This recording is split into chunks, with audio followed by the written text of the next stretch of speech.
Neil Ferguson, he is the professor of Harvard, professor of history at Harvard, and the author of The Ascent of Money. Damon Vickers, chief investment officer at 9 Points Capital Partners. His fund rose some 63% in 2008. And Brian Doherty, he is the senior editor at Reason Magazine and Reason.com, also the author of a great book, Radicals for Capitalism.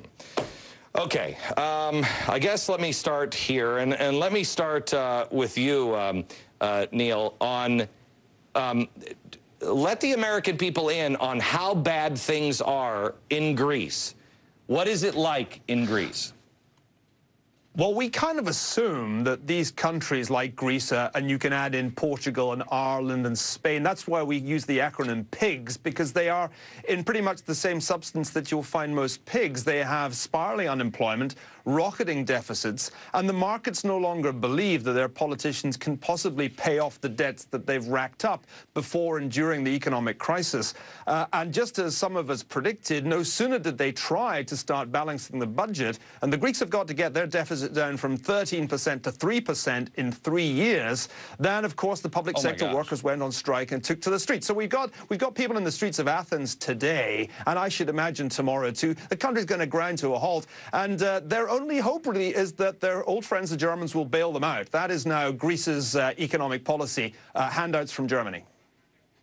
Okay, so now, if I'm not mistaken, and just seeing the things that I've read in the paper here recently, Damon, the people that are in the streets now are the labor unions, because they have Greece has expanded the role of government. There are so many government workers now that the unions are saying, no, we didn't make the mistake. The government officials, the politicians lied to the people. Why should our employees take the hit for this? Right? And so they won't take any cuts. They don't want to take the cuts. I think momentarily we're going to hear about cars being turned over and fires in the streets. I mean, it looks like a potential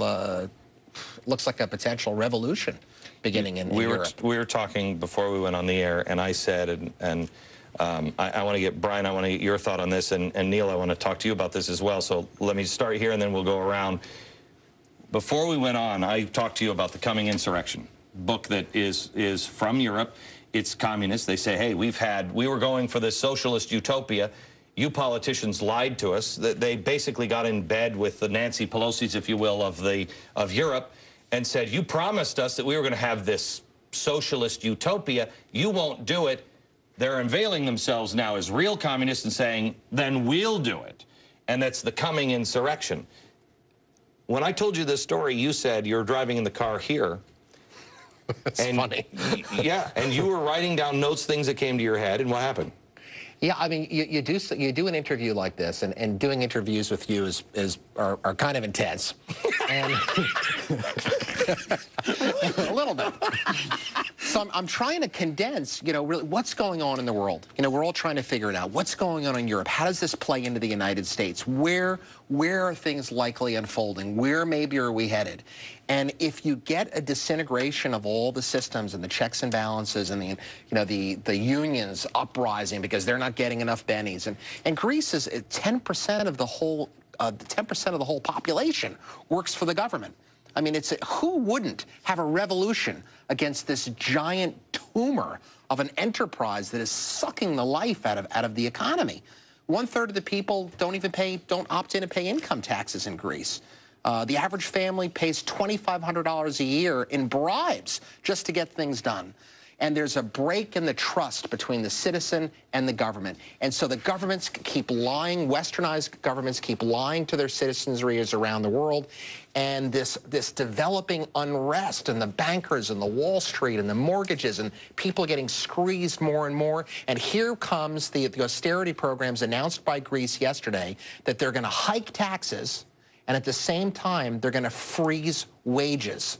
If you're a Greek citizen right now, you got to be just livid. So, Brian, I mean, first of all, do you agree or disagree with the idea that there's massive civil unrest headed our way? Sure, Not our yeah. way, but in Europe. Yeah, I mean, the Greeks, whom I love, do have a tendency to take to the streets in very violent ways when they're upset in a way that we in the U.S. don't do. I mean, I get why, the lefty kids who read books like that book, The Coming Insurrection, the European dream is like get a not very well-paying government public sector union job, hold on to it for dear life, living in a country that's like 36% less productive than America, poorer. I mean, they've got a lot of nice old buildings, but it's a pretty grim situation if you're a young person. I understand why the thought of bringing the whole system down around its ears starts to seem attractive, but I don't think it can go that way, because what we're seeing with Greece now is the end of the socialist dream, the end of the dream that government can spend and borrow and nothing bad will happen. So I think the next step when we go through whatever difficult times we're going through is actually going to be more freedom, not more socialism, despite books like that. Neil.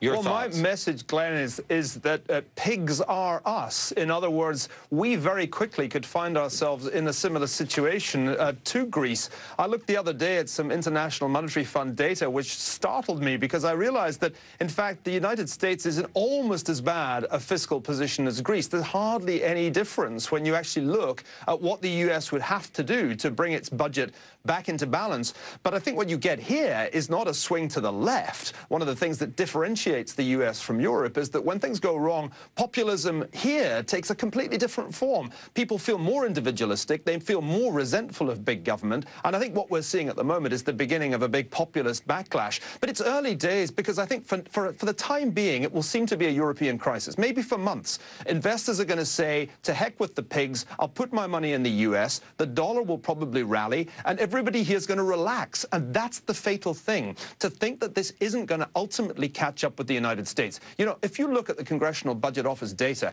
the United States is never again going to run a balanced budget. Never. I mean, beyond our lifetimes, every year there's going to be $1 trillion of new debt.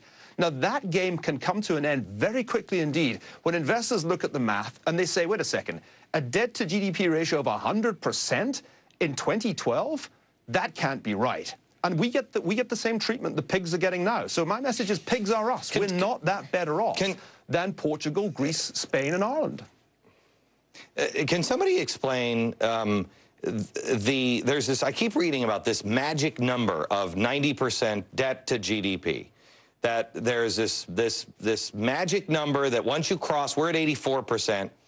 Once you pad, they're saying that we're going to hit 90%. Once you hit 90%, there's some sort of, I don't know, mathematical equation. Does this sound familiar? I've read about it over and over again. What is it? I've definitely heard it too, but I mean, there are a lot of numbers that simply we don't know because they're in a deep, dark hole of right. unknown accounting. So, if we could be beyond that. Oh, for sure. Sure, the Japanese got up to 200% before the markets took fright, but we're not going to get that far.